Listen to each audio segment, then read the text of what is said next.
Hey, you there. Thank you for watching, and welcome to Forza Lines Forever. Today I have a 4v4 ladder match here on the map SELKIE Isle. It has been a while since I have not casted the game on Map Gen, so hopefully able to enjoy it nonetheless. Starting off with Team 1, we have in the north, and ending with Team 2 in the south, also known as the blue team versus the red team. On the eastern side of the map, we have in Tropical Ocean Blue, it is Gib playing as an Aeon. He is a 1532 rated. To his northwest, we have in Amethyst Purple Orb playing as a Cybran.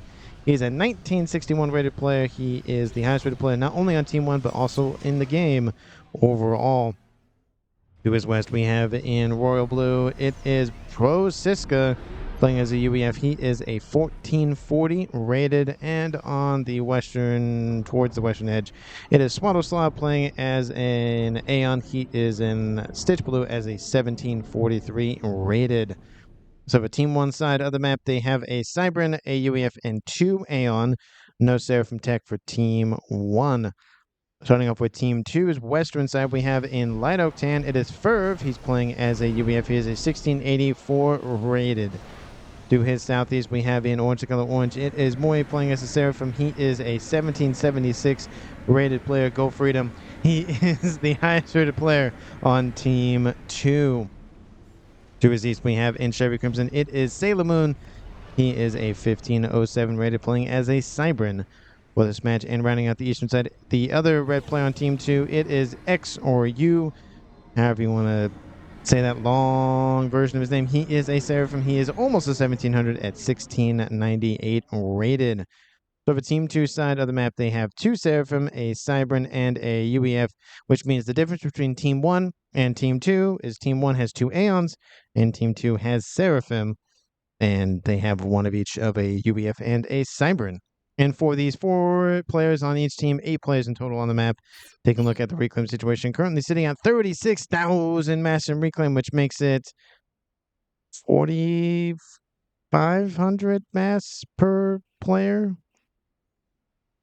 Yeah. Because if it was 4 players, it'd be 9,000, and 4,500 mass for each player to scoop up. A lot of it is in the middle of the map with that little, not T1, but random units left over from whatever hanging out over there in the middle of the map. But there is a decent amount clumped around the main territories here for Team 1 and Team 2. It is a full 20 by 20 map, so lots of territory to traverse.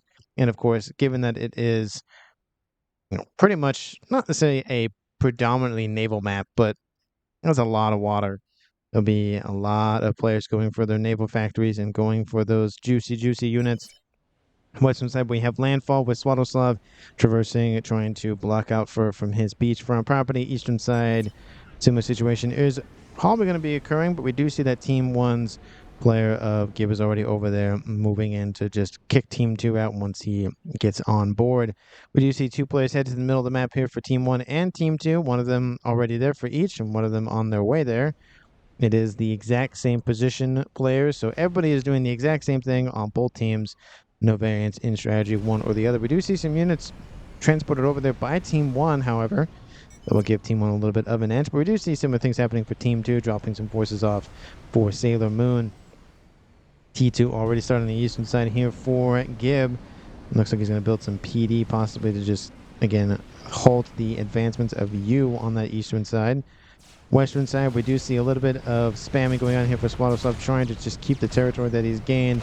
Burv hanging out over here does have a little bit of a hit point advantage. It is 12 versus 11,000 in Team 2's favor in that regard, but again, nothing really concerning about T2. 25% done and climbing. It's going to take a little bit longer to get that online, and I think Team 2 has maybe noticed something going on. Notices an engineer and decides to go eastward, and we'll see the comm of Gib. Looks like he might try to block out that upgrade, but it's already over half done, so he's going to just take the hit point loss and call it a day. We do see some units being transported over by Team 1's Orb, moving in to grab this position here. Looks like it's just a couple of Medusa. Team 1 PD builds and then is immediately denied by those Medusas, so those engineers are going to try to... Nope, and they're gone. Never mind. Mex is being eliminated by Team 1 as we speak. Gun speed range started for Team 2 Cyber player of Sailor Moon. We do see Team 1, Swallowslov, still pushing against Verve. Lots of Aurora online. It looks like Swallowslov just trying to drive the point home of go away. And we'll see if they end up murder-suiciding over here. Naval Facility online for Fur dropping into the low-ish yellows and now the red. Swallowslov still in the yellow. Now he's in the red. Fur is probably just going to make sure that he goes down with the ship. There he goes. I think that was a confirmed explosion by Fur. Yep, Fur control Ks, and that's a trade between Team 1 and Team 2, dropping this game to a 3v3 ladder match at almost 8 minutes. We do see Orb's going to transfer Pro Siska stuff, some stuff from Swallowslov, and then Ferv, his stuff goes to Moy. Moy's already on that side of the map anyway, so it goes to the highest rated player on Team 2. So double base for the western side players for Team 1 and Team 2, which I expect their ecos to accelerate pretty quickly. Team 1 is a little bit behind in the eco overall. Team 2 is about 60 or 70 mass in favor. So we'll see how Team 1 ends up catching up. We do see Gib has kicked out the potential of you on that eastern side and was not expecting the full-on land assault, honestly, says Ferv. That's not necessarily a typical play. It's definitely common, but he wasn't, probably, like he said, wasn't expecting the full-on land assault. He was expecting more of a probably, push back, that kind of thing. But no, Swallowslov went for it, and, I mean, he paid for it with his life, but the strategy kind of worked. Now he's going to work on actually surviving it next time. Gun speed and range charger for Orb in the middle. Gun, of course, already in line for Sailor Moon. Team 1's Pro Siska probably should go for a gun here shortly, and a couple of units starting to harass Moy's comm, but a lot of them kind of missing because that little bit of a hill advantage that Team 2 actually has, because they're shooting down at him. So, see, I did that in the last video too. I keep pushing the wrong button with the camera angle. Team 1 units starting to rampage all of the engineers. There is a Team 1 PD that'll help out a lot, but a lot of the engineers are now dead, which will slow down production for Team 2 on that western side of the island. Sailor Moon pushing out Orb's forces over here. Orb's over here. He has gun already and going for stealth, going for nano. Oh, no, never mind. Looks like he's going to cancel the nano and go straight for the comm of Sailor Moon. It's going to be a nice little surprise. And Team 2's Sailor Moon, again, isolated, not having any sort of reinforcements nearby. Everything transferred over to Orb, and it looks like Crosis is going to go home and do some stuff. T2 air started for him. We have T3 air already online here for Team 1, Team 2, T2, T2, T3, and T2 land. Given primarily this is a Navy map, it does make sense why pretty much everybody goes for air, because you got to produce your own torp bombers. As a naval player, you just have to. As much as it's nice to, have your teammate in the air department gift you over some bombers, or even just supply the bombers themselves and use them himself, it's a lot easier to respond when you're the one building those units. We do see Sailor Moon is able to retreat and get out of danger before he's sandwiched by Orb. We do see a couple of units now stacking up in Navy football teams on the eastern side. Missile outbound, speaking of which, for Gib, going after a couple of mexes here for Team 2. TMD will not be built in time. Oh no, there's one right here, never mind. But it will not deny the missile nonetheless. That'll be a nice little kill here for Team 1. Team 1 has caught up in the eco department and only about, I'll say 10 or so roughly behind. Obviously the numbers keep jumping one way or the other, so it's really hard to tell who's in the lead.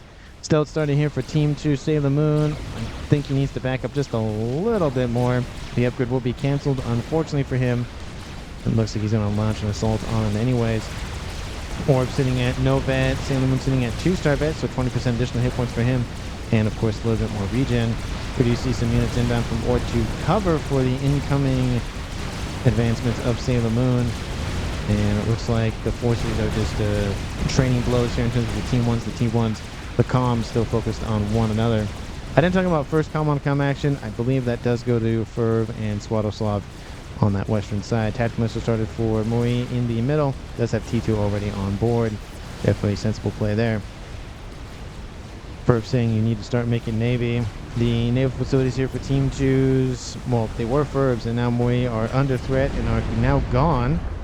This one's gone. That one's going to be gone here shortly. Moy doesn't have any other naval facilities online, and I don't think he will for a little bit of time. He'll probably have to build closer to Sailor Moon's position.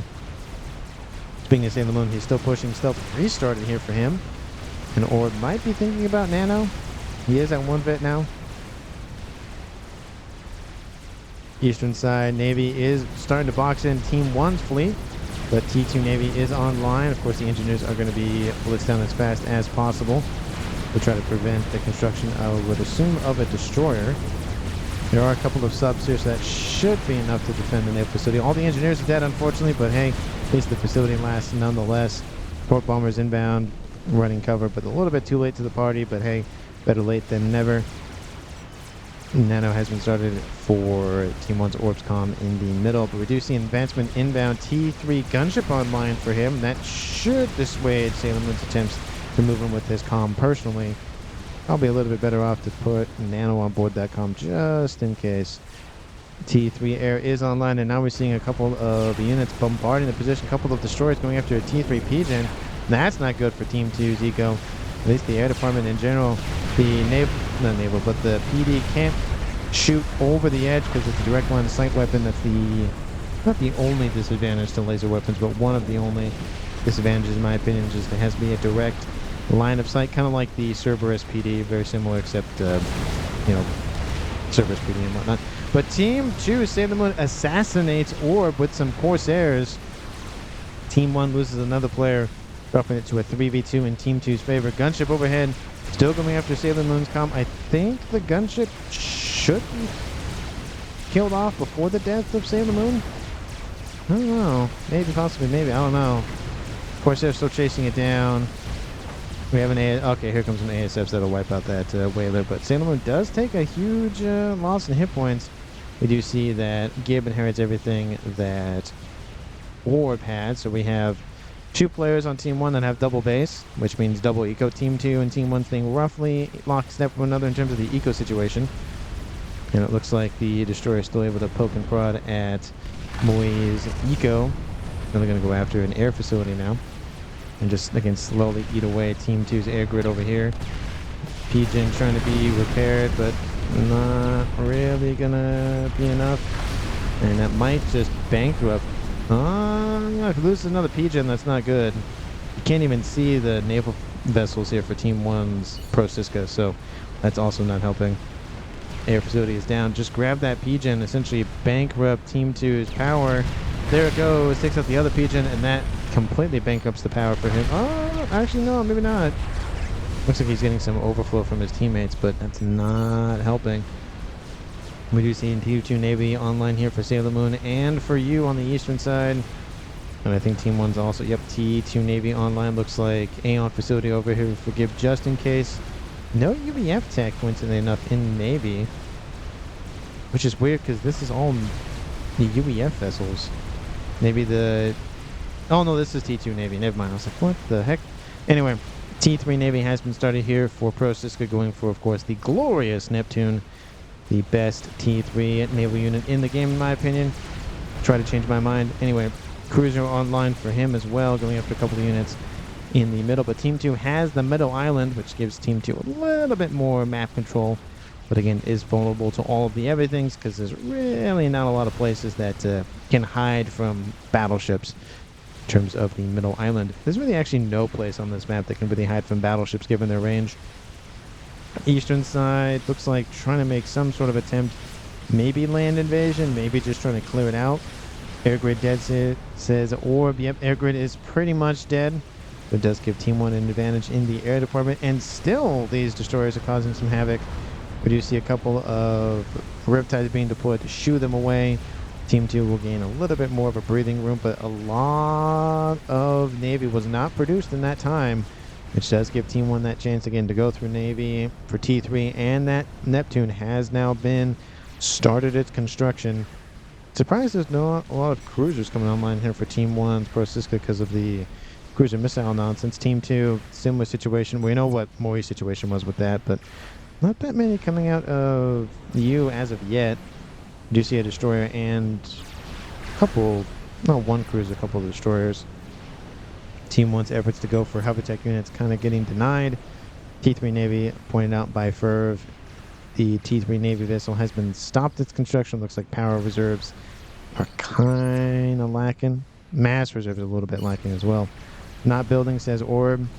Maybe there's an accidental pause, but who knows. Looks like the game is starting to slow down a little bit, as is most games at this point, where players are more focused on getting their eco, getting T3, getting lots of either land units, or in this case naval units online. It's just a little bit more sim citying would be the way to put it, versus the all important, all very fun to watch, just duking it out. Hopefully everybody enjoyed yesterday's video with all the nonsense that happened in that. If you haven't checked it out, go ahead and do so after this video. Or just pause this video, watch that video, and then come back. That also works too. Very, very good game. Things definitely surprised me a little bit in that game, one way or the other. So, definitely a good watch. Of course, I'm a little bit biased since I'm the one that casted it, but, you know, it's kind of how things go. T3 Air online on the western side for Pro Cisco, so a secondary air player just in case. Team 2 and 2 T2 air facilities, no T3 air as of yet, but I don't expect them to go for that just yet, if at all, because, again, they're naval players at this point. A couple of cruisers and destroyers online for Team 1, a couple of destroyers and cruisers online for Team 2. Looks like those destroyers are being routed, though, by Team 1. And they're being shoved away. I'm surprised they haven't been submerged yet. We do see a cruiser over here on the eastern side. Flak is too strong for those whalers, and both of them are eliminated. Oh, one of them is eliminated in terms of the cruiser department. We do see another naval fleet online. Lots of destroyers, lots of frigates, couple of hovertech units as well. T3 Navy pumping out those Neptunes. Oh, there it is. Love to see this thing be deployed. Lovely. Team 2, again, on the western side, has no Navy.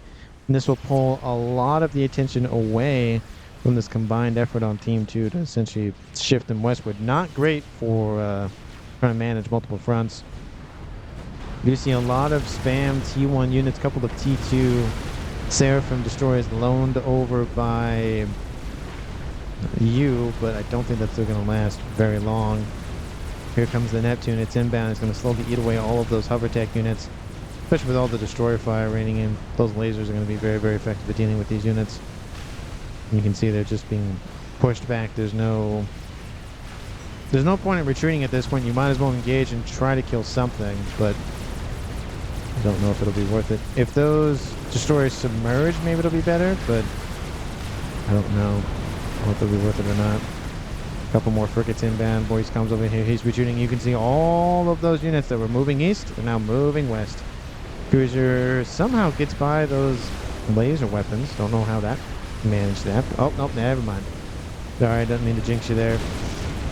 Lots of these spam frigates are dead, but again, the Neptune getting pretty close to 1-star efficiency, so that'll be nice for it.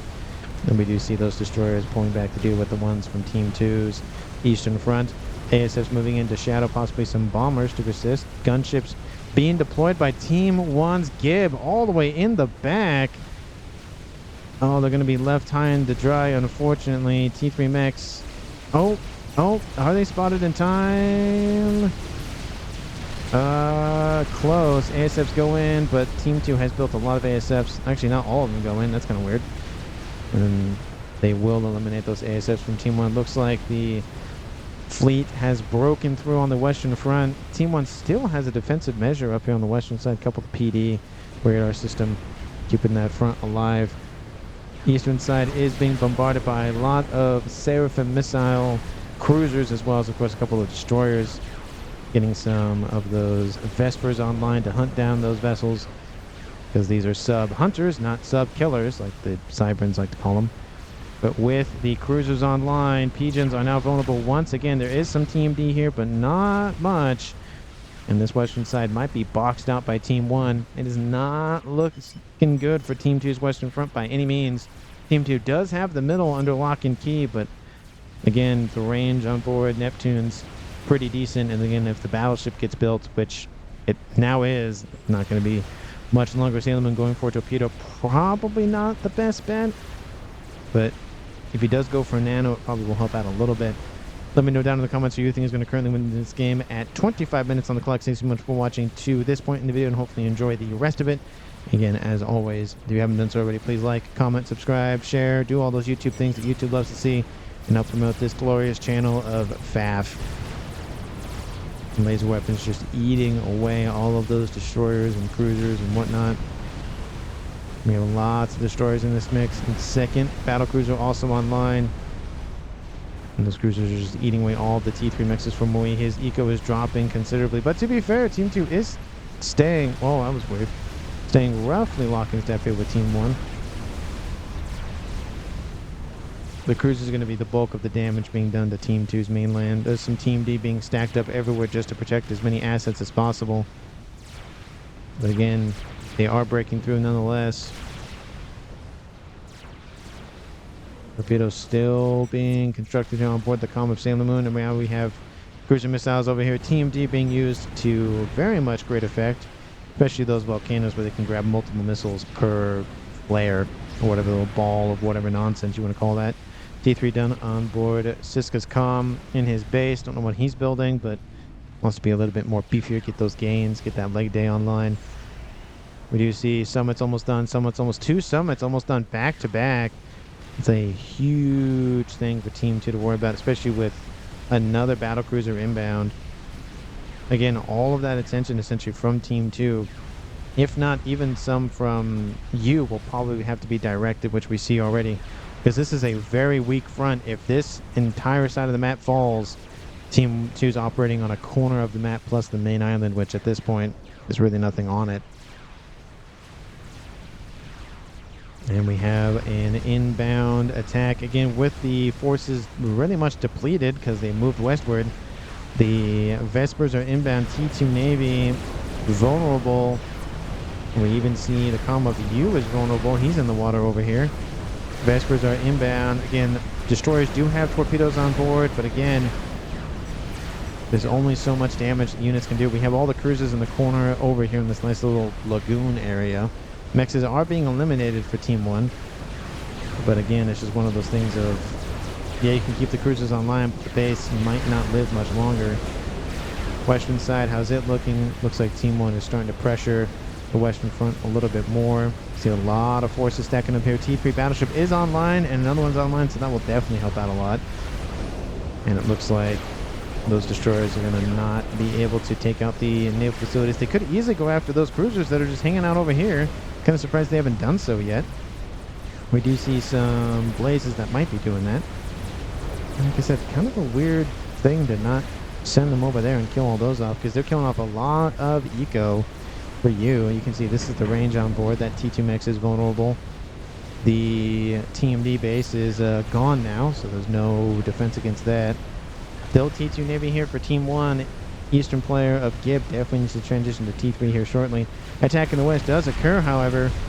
Those Neptunes are being focused down by the galaxies. But once those Neptunes come into range, it's just not really a fair fight. See the dual laser weapons on board just ripping apart those battleships. And soon there will be a couple of summits inbound to support. Are there no more Neptunes being built? Another one's being built? Nope, it's all it's all summits now. There's the other galaxy gone. Sailor Moon trying to help out with this calm in the water. He's starting to take some shots from those torpedoes on board the destroyers and the battle cruisers, because those also have torpedoes on board. Another galaxy's about to bite the dust. Look at how fast that thing is just being ripped apart. Again, it is +1, now +0 to be fair, but still. And facilities are being wiped out. That new galaxy is not going to be done. Team 2 has no navy on the western side. And again, the operational purview of Team 2's navy is really not looking good. Not purview, but their field of where they can operate is not looking good. Bombers inbound. Looks like they're going after... I don't know what they're going after, but a lot of them were diverted by those torque defenses on board. Looks like they're going after the destroyers, I think. Now we have missiles raining in on Team 2's Sailor Moon's position. Sailor Moon is dead. There's no way he's getting out of there. He's going to do some damage on his way out, though. And there he goes. Boom. It is now a 2v2 game with the death of Sailor Moon. Team 1 had T3 Navy online. Eco is now favoring Team 1 over 200 mass in favor, especially with Mexes being eliminated on the shoreline.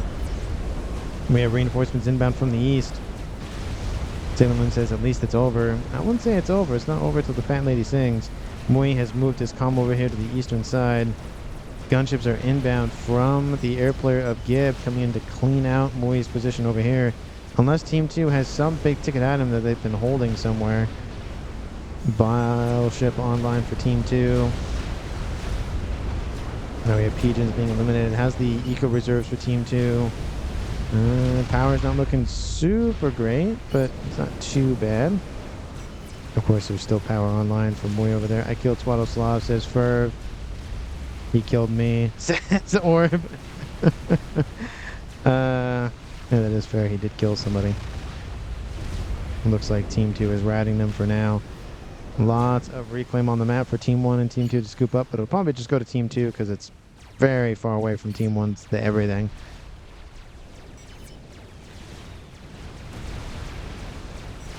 And we do see gunships coming in. They've eliminated, actually not as much as you would think over there. Looks like they're going after more of the high-value T3 mixes. Open the door, of course, for Team D to come in as well. Summits are now in range. There's 2 of them over here. And there's conversations from Ferb about what's going on. Basic from Mui is going down.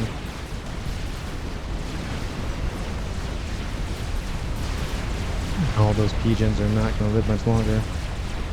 Flak being deployed to deal with those gunships. T3 mix also being eliminated. It's just not looking good. There goes the Pigeon. There's going to be another Pigeon eliminated here shortly. ASIP's trying to get out of range of the flak, maybe trying to draw away some attention, but the gunship's actually being used to deploy against those destroyers. The destroyers are actually underneath the surface of the water, trying to use their ability to hide to great effect. Again, both the destroyers for Team 1 and Team 2 have torpedoes and torp defense. Ground firing going on, which I don't know if that works. Does that work with laser weapons? I guess it kind of does a little bit, huh? It just... Well, they can see them, so that is helping with the whole ground firing thing.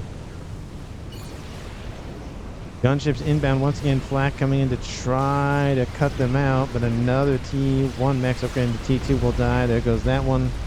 And just the mass income for Team 2 is depreciating quickly.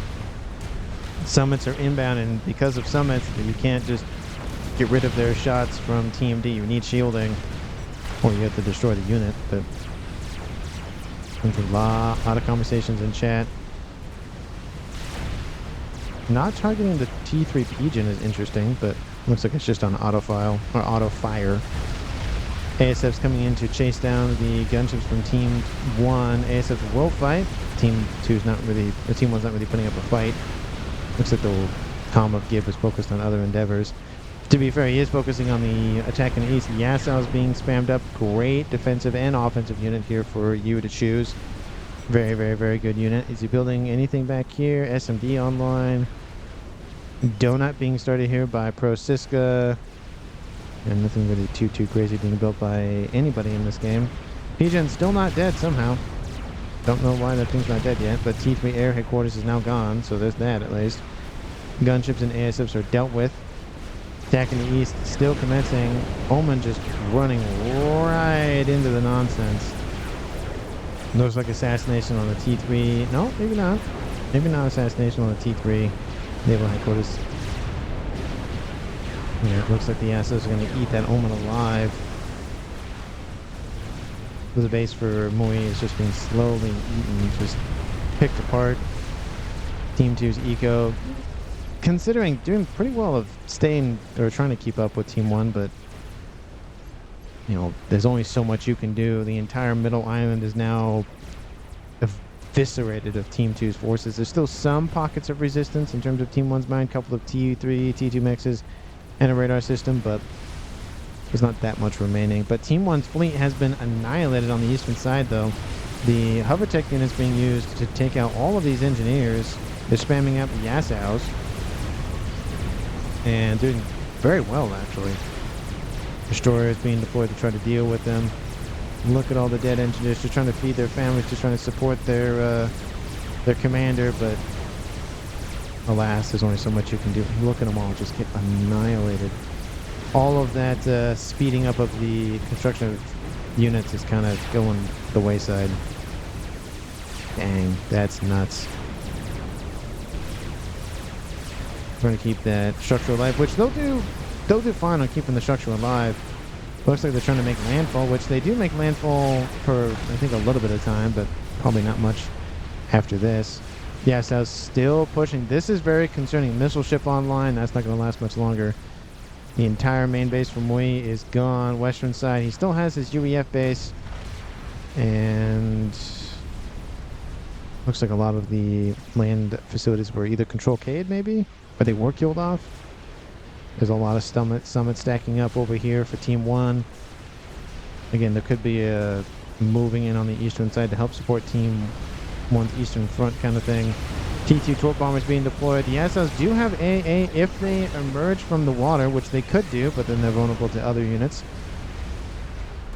So we'll see what Team 2's U does. So producing a ton of destroyers out of this base, though. Attack in the western front has, I think, restarted. So again, all of those supporting units that were going to go north are now going to have to go west. And there's no battleship. Well, there's one battleship here facing off against 3-4 battleships. Don't like that math. There is a decent amount of destroyers. And are they submerged? They are still submerged, so there is that. But a lot of the stuff for Team 2's U is going to die here just due to the just lazily shots that are just kind of running in. Lots of forces diverted to the eastern front to assist missile ships. Need to back up or it's going to die. Battleship back online. Really torp defense and PD and whatnot needs to be deployed. But you can see those Coopers. Those are what's being deployed to try to counter the Yasows, which they're having some effect, to be fair. But it's going to take a little bit of time to deal with all those. They're probably going to pull back. The problem is if you pull them back to intercept the fleet from Pro-Siska, you're only going to weaken this side. And if you don't help assist this side, you might not have that side left. Considering there goes the Cybern base here for you, just slowly, like I said, being eaten alive. Team 2, unless you have, like I said, a hidden nuke or something, don't see a way for them to win this game, at least as of right now. I've seen games flip on a dime before, but we will see. It looks like Team 1 could crush them with all of these battleships and battlecruisers. They just don't want to. Experimental is done. There's the donut. So with Team 2 not having any sort of air, they might win by donut, which, that is a way to win. And here comes the Coopers. They're actually doing a pretty good job of routing these Yasows. But still, they are taking losses as well. Looks like the donut might be handed over to Kib, maybe. He does have a lot of ASF stacked up. A lot of torp bombers also stacked up. The entire fleet for Siska is just completely retreating. Again, I don't know why. Land invasion has occurred for Team 2 on the eastern front, trying to attack Team 1 in another way. Lots of engineers stacking up, and the bombers will rip apart all those forces. There's a couple of units stacked in the bay just for AA defense. Bombers inbound to help just deal with the rest of those Yasows. There's also a lot of flak from those cruisers. Again, like I said, Team 1, you have 1, 2, 3, 4, 5, 6 summits and 3 battle cruisers, and you're not engaging. That's more than enough to crush the everything. But just wonder why they're delaying so much. Maybe waiting for the donut. Donut has been transferred over to Team 1, Gib.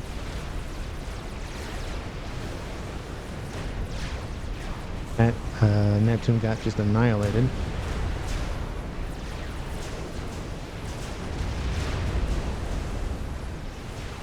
Donut is inbound. I don't know where it's going. Again, there's still a lot of flak here from Team 2 unless it all got eliminated. Might be a crash land donut kind of thing on use comm. I just don't know why they're not engaging. Shield is being depleted pretty quickly. And there goes the T3 naval headquarters here for the Seraphim tech. Do not tell me you have a nuke somewhere. Oh, Donut dies. Crash lands on top of the SMD. Kills that off.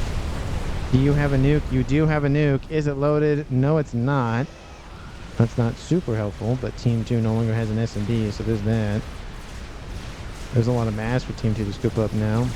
Facility rebuilt. That's going to take a little bit of time to rebuild those T3 headquarters is. Team 1 could easily just crush everything. They just don't want to. I don't know why. I get being overconfident, all that stuff. Being cautious is very important, but there is such a thing as, you know, missed opportunities and all that. That battleship's almost dead. There's another one here. And Team 1 definitely has enough. Satellite online for the UA player Pro Siska, because again, why not? Has another satellite online, because why not? Building a third one, because why not? Does he have an artillery piece? Oh, no. That looked like something. I don't know where that other satellite's going. Looks like it's going down here. You try to assassinate Maurice Com over there to the east, taking out T3 mexes. Looks like Team 1's looking for maybe a withdrawal from Team 2. Just leave. But look at this resurgence. Team 2 just ripping apart all of those battleships. Maybe that's what they were afraid of? I mean, Yasaus are a good counter to battleships. Battleships, you know, sometimes have torp defense, sometimes they don't. The Neptunes have torp defense, but they don't have that much. And it's given Team 2 a little bit more operating room, but with no air to speak of. Satellites online for Team 1. Another satellite online for Pro Siska. He's going to produce another one, I imagine. I just don't see a way for Team 2 to come back. We do see a... Ooh, Atlantis online for Mori. That could be something.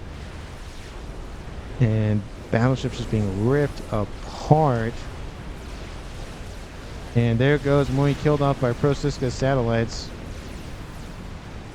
Looks like he's going to end it with a nuke, maybe. Gabe is almost done loading it.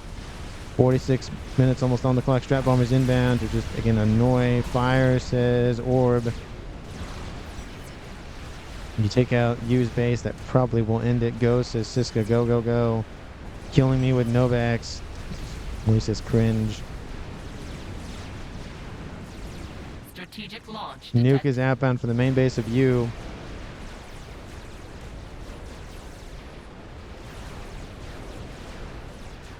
Another naval attack very far forward, I might add. Don't know if that was the best idea, but it's an idea nonetheless. He's moving just in case it is a 2v1 game in favor of Team 1. Here comes the nuke. Wipes out the main base, or at least a decent portion of U's base. Power's not super great. It's going back and forth though.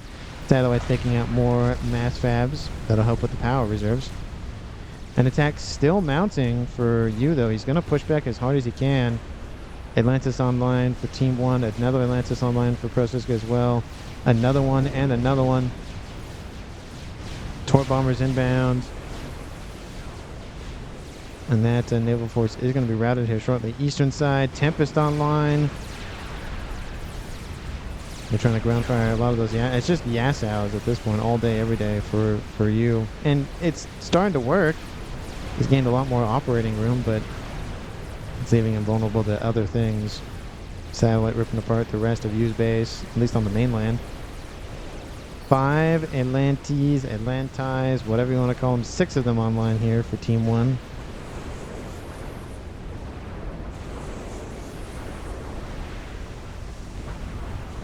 Gotta love it. This one actually is above the surface of the water, and that one's just gonna get eliminated, eaten alive by all those Yasaus. Look at it. Those Atlantis don't have torp defense on board. They just have torpedoes, so they're very, very vulnerable to torpedoes. And it's just, wow, they're being eaten alive. Number 2 is almost dead, but they are being driven back. Of course, there's also torp bombers overhead. Yasa's moving in for that Tempest. The Tempest is almost dead as well. T3 Naval Headquarters might be the target here. Strat bombers being used to go after that battleship. Another nuke about to fire. 49 minutes on the clock here in the game. Team 2 is now being routed once more. Satellite over here to the west. 2 satellites over here ripping apart all of the mexes. And we have another satellite started for Pro Cisco. That's going to be number 4. Team 2, you would just leave, said, okay, I'm done. It's not going to work. He's being routed on the western side by a bunch of Atlantises. This attack on the headquarters didn't work, and there's satellites over top. Yeah, it was just not really going to work out for Team 2, unfortunately. There's just so much more going on that just hard to really cover everything. Let me know down in the comments who you would pick for MVP. I don't really have a choice because both did very well on their fronts in terms of Gib and Pro Cisco. So let me know down in the comments who you would pick. Thanks so much for watching to the very, very, very end of the video. And I will see all of you in the next one.